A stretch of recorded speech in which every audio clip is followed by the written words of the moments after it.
now it is time for our top 5 segment, man. And this week it is top 5 Disney films. Everybody knows we are Disney guys. That's We right. are? And What? we're big time Disney guys. We are including Touchstone And into Hollywood Pictures also.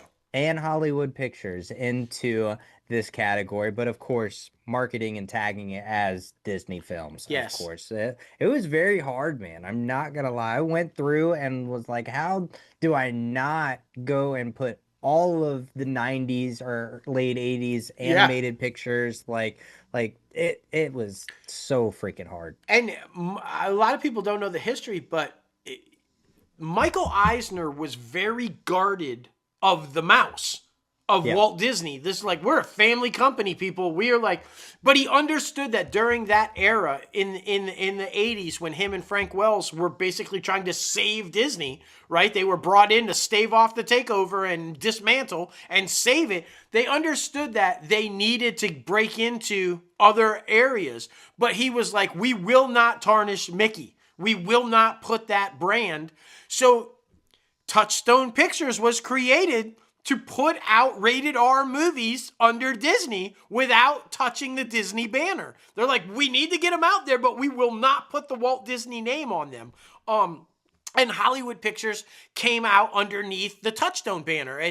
But it was Michael Eisner and Frank Wells who said, we've got to do this, but we cannot tarnish what this company was built on. How can we do it? Ba-ding! And there we go. And I love it because I'm betting a lot of most, with the exception of probably my number one and maybe your number one and number 5 maybe. Most people will not realize that these films were Disney films. Yeah. I think people will be like, wait, what? They were But yes, all of these are Disney films made at Walt Disney, just not underneath the Walt Disney Studios banner.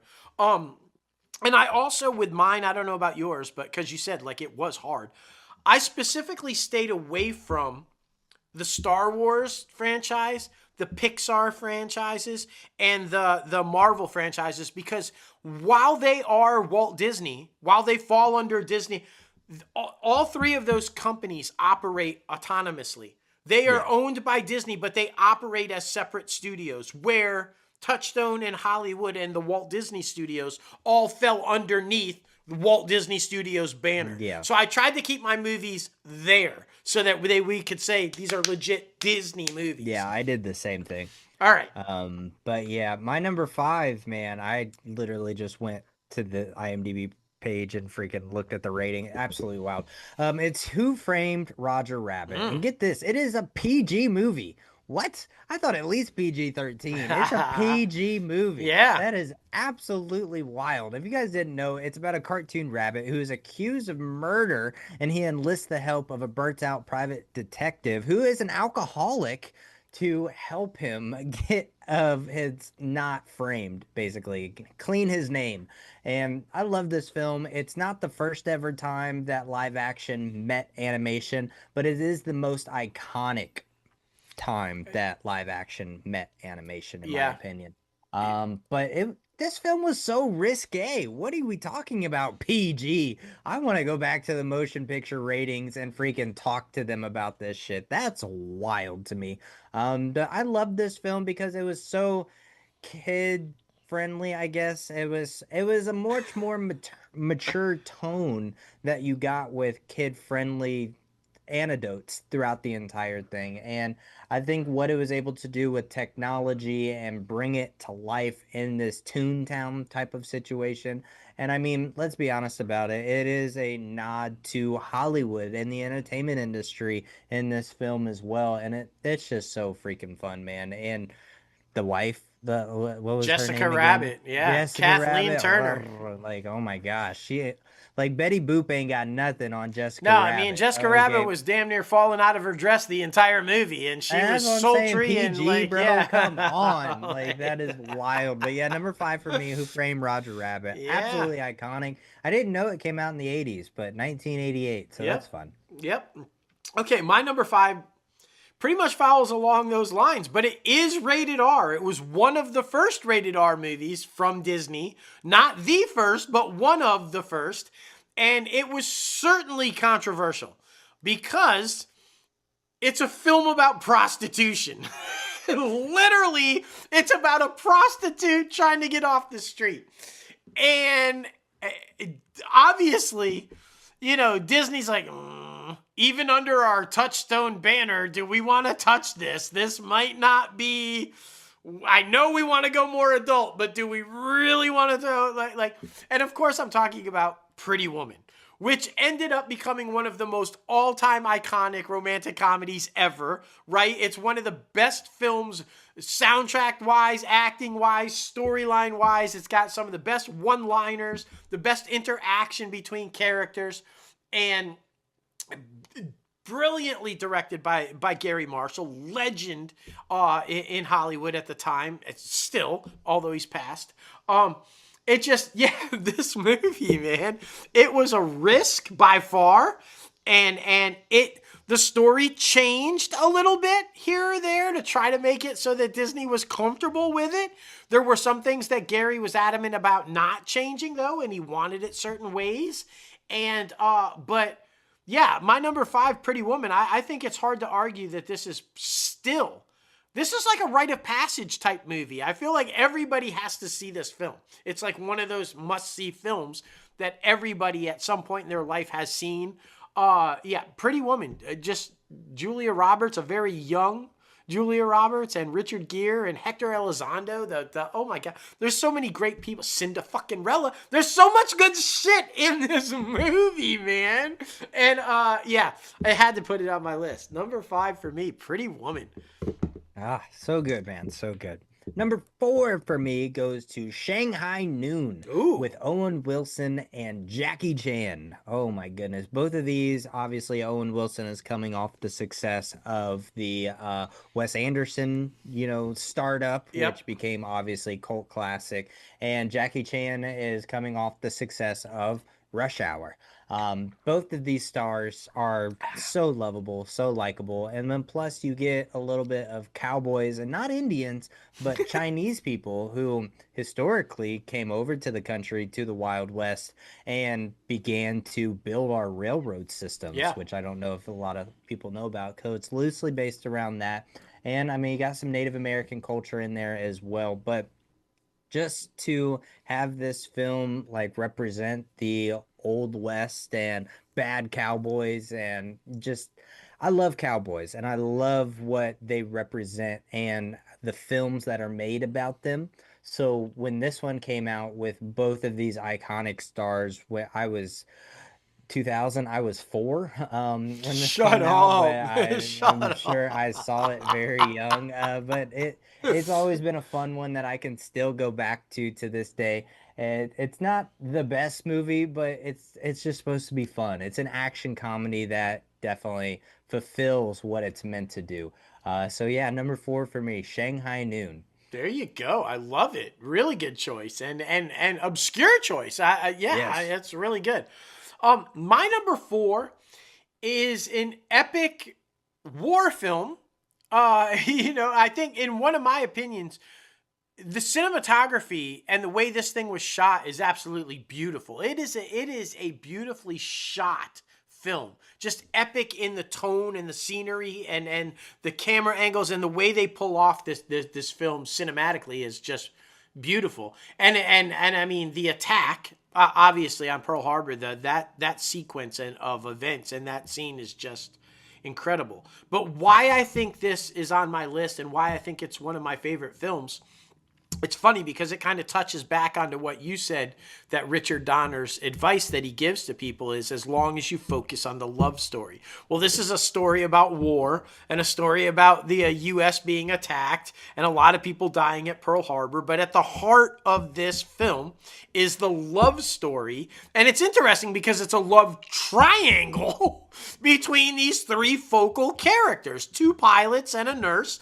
and a love story that untimely ends because one has passed, and a new love story begins, and then, the one that passed ain't really dead. So it just becomes one of this infinite yielding love story in the middle of a war. very Casablanca-esque, very like, so it's why I think it works so well. And of course, it's Ben Affleck and Josh Hartnett, who I think this movie really kind of launched Josh Hartnett to superstardom at that point. It's really the first, in my opinion, kind of definitive step away for Affleck, away from Matt Damon, right? There's so many reasons why this film works. And then, of course, Kate Beckinsale was riding high because of all of her vampire, she was like the it girl at the moment. And a lot of people don't know this, but fact, a lot of people think that Ben Affleck and Jennifer Garner met during Elektra and Daredevil. No, they met in Pearl Harbor. Jennifer Garner had a small little role in Pearl Harbor, and that's where they actually met. Didn't get together then, it was years later, but that is where they actually first met. So there you go, little piece of history. Pearl Harbor, guys, just fantastic film. If you've never checked it out, it is a really beautiful film. I can't say enough about it. Pearl Harbor, my number 4. Nice. Yeah, I think she was like a nurse or something. Yeah, like, yeah. Just like blink and you miss her, but there she is, Exactly. Number 3 for me goes to The Three Musketeers. And I'm talking about the 1993 version, not that 2011 Logan Lerman bullshit. I'm talking about fucking... Hey, don't be dissing Logan Lerman, though. That's not his fault. Bro, the film I get, but yeah. I freaking love this Three Musketeers movie. It's so good, and like... my next dog, not to like kill off Peanut, I'm gonna name D'Artagnan because that's such a sexy, awesome name. Like D'Artagnan is such like a like okay. Anyway, the cast obviously: Charlie Sheen, Kiefer Sutherland, Chris O'Donnell, Oliver Platt, yes, Tim Curry, Rebecca De Mornay, and so many freaking others. Man, I love old school France. I think it's a really cool time. I love the time in history where obviously the United States tries to separate from Great Britain, and then of course France and Paris and all of the other countries are trying to separate from Great Britain, and this is kind of on the cusp of that.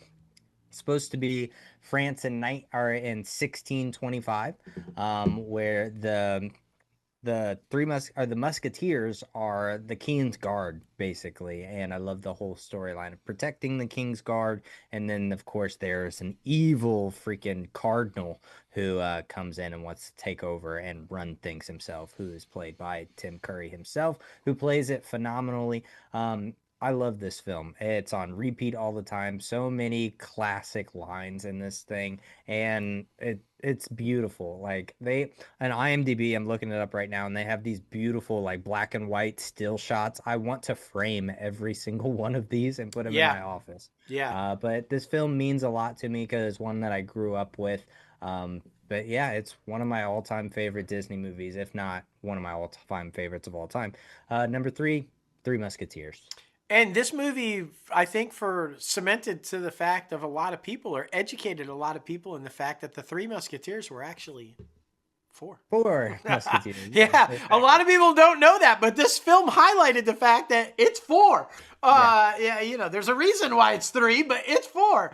Exactly. And Oliver Platt is the most unlikely.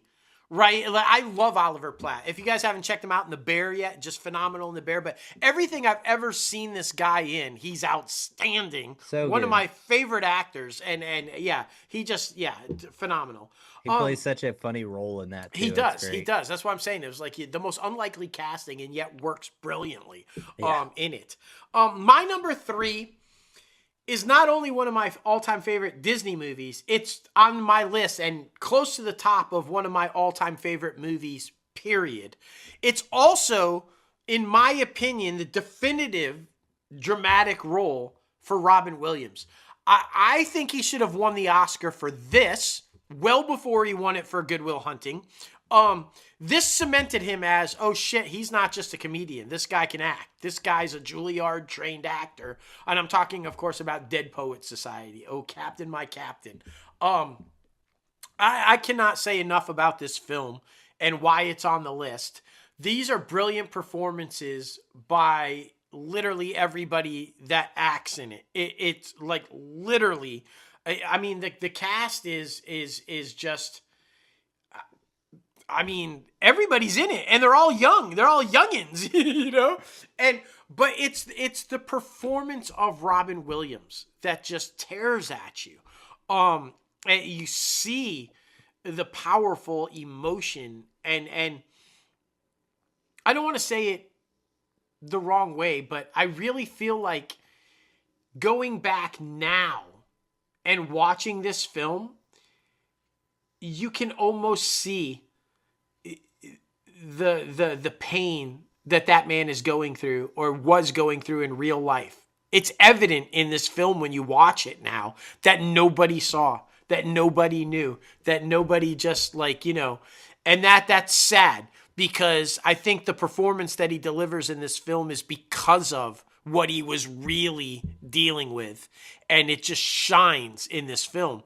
And the irony of the fact that this film deals with suicide and like, it's just, I don't know. I can't say enough about it, but, I'm pretty sure all of our listeners, except maybe the real youngins, have seen this film. It's like a must see if you haven't seen it. But yeah, my number 3, not just one of my favorite Disney, but one of my all-time favorite films, period, Dead Poets Society. And if you haven't seen it, what the fuck?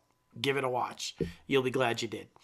Yeah, one of my favorite memories is that day that you and I just started to watch 2 movies back to back, and one of them was Unforgiven and then Dead Poet Society. Yeah. Like 2 phenomenal films that we, yeah, just sat down, hammered out. I think Emily was like out on vacation or at work or something. And Yeah. we was just like, let's fucking like watch some good old fashioned cinema. And yeah, 2 so good. drastically different films with very similar storylines, though. Yeah, right? Which was very, that was kind of, but just goes to show you, brilliant filmmaking is brilliant filmmaking. And yeah, that's one of my favorite days too, watching those back to back.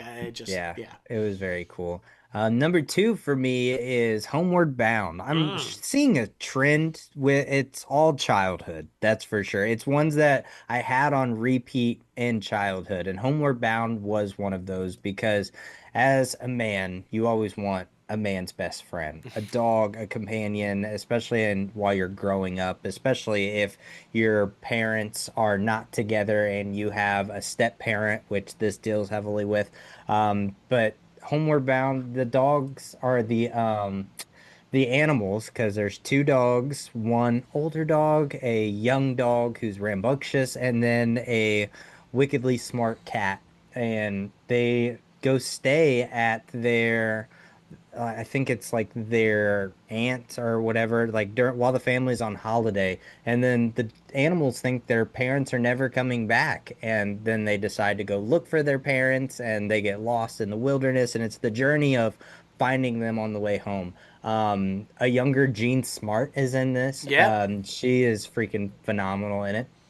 But yeah, I love it too because it's the sense of family. It's the sense of wanting to be with the people who made you who you are. And every time I watch it, it's one of those things where like you just never have to give up on people because you have an older dog who is towards the end of his life and he doesn't give up so he can get back home. You have this younger dog who everybody gets annoyed with, but he actually just doesn't know how to channel his feelings or his energy. So you have to learn how to adapt to him. And then you have the cat who is a know-it-all, but you realize that it's a defense mechanism. And you Yeah. see different parts of yourself in these animals, and it's portrayed so brilliantly. And I love that it was done with real animals. Like it wasn't CGI, it wasn't live action meets animation. It was real animals, and what they were able to do on set with these real animals, I think, was beautiful. It's one of my all-time favorites. So yeah, number 2 for me, Homeward Bound for sure. There you go. Beautiful. And great explanation, too. Really like how you broke that down. I teared up. It was so good. It's really good. A lot of people don't realize animals, back in the day, they were the stars. I mean, Air Bud, a whole freaking franchise. Literal, even way back in old school Hollywood, Rin Tin Tin and Lassie and Mr. Ed and like legit animals, not CGI shit, legit animals. And kudos to the trainers who get these dogs to perform, or these animals in general to perform the way they perform. Like, it's not where you just put it in the computer and make it happen. It's like, no, these were real animals. Completely agree. Okay, my number two, because like you, I love me some cowboys. I love some good Western. Um, and in my opinion, and I think many people would agree with me, although Unforgiven is definitely up there. This is probably the best Western ever made, in my opinion. Just hands down, I think it definitively sets the bar. And there's been some really good ones, but this one, for me, Tombstone. Just, Jesus Christ, there's so much to love about this movie.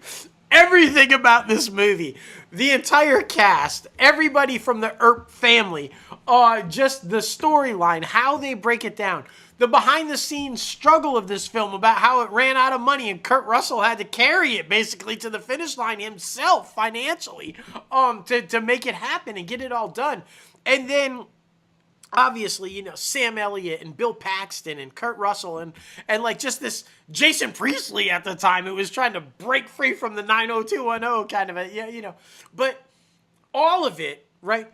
But for me, obviously, the standout, this is the definitive Val Kilmer at his best. I mean, some people would argue it's The Doors. Some people, Jim Morrison was fantastic. Iceman was brilliant in The Saint. But for me, this is it, man. Doc Holliday, just I'm your Huckleberry. That forever stands out in my. Whenever I'm about to get into some shit with somebody, that's in my head. I'm your Huckleberry. I'm about to fuck you up. That's my shit. And I think just the way he pulled off the tuberculosis, the way that he pulled off and this idea that he eventually went on to have the throat cancer and all the kind of stuff, even when he pulls off this phenomenal tuberculosis and dying man, just the irony of it all in that sense. But it's just, it's one of the most incredible Westerns, story-wise, acting-wise, cinematography, pacing, just everything works about this film in a way that you just get fired up. It's one of those films, I don't know about you, but like if I'm flipping through and it's on, I stop and watch it. I'm like, I know I was doing this, but I got to finish watching this now. It's just one of those films. And I'll go back at least once a year and watch it. Like I'm watching Tombstone today. It's one of those films. So my number two, Tombstone. And again, like my number three, probably one of my all-time favorite films. Not just Disney, but all time. It's epic, man. It's epic. For sure. Yeah, awesome. I love it. I love it. Well, number one for me is Oliver and Company. A lot of people, gravitate towards Aladdin, Lion King, all of these different animated ones. Oliver and Company is my favorite one. It's based in New York City. I absolutely love New York City. It's probably my favorite city of all. Like, I mean, the lights, the feeling in the concrete jungle, like it's amazing. It's something like never before seen. But I think this film, it's orphans finding orphans. It's family members finding family when they're not blood related. It's so much of that, finding who you are and where you belong in the world.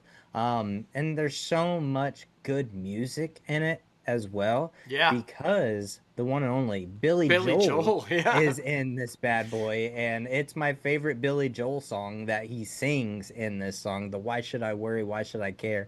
It's such a good freaking vibe. Like, and his character in the film, Dodger, is like such a cool dog who's like taking this like this cat underneath his wing to like mentor him through the nitty gritty streets of New York City.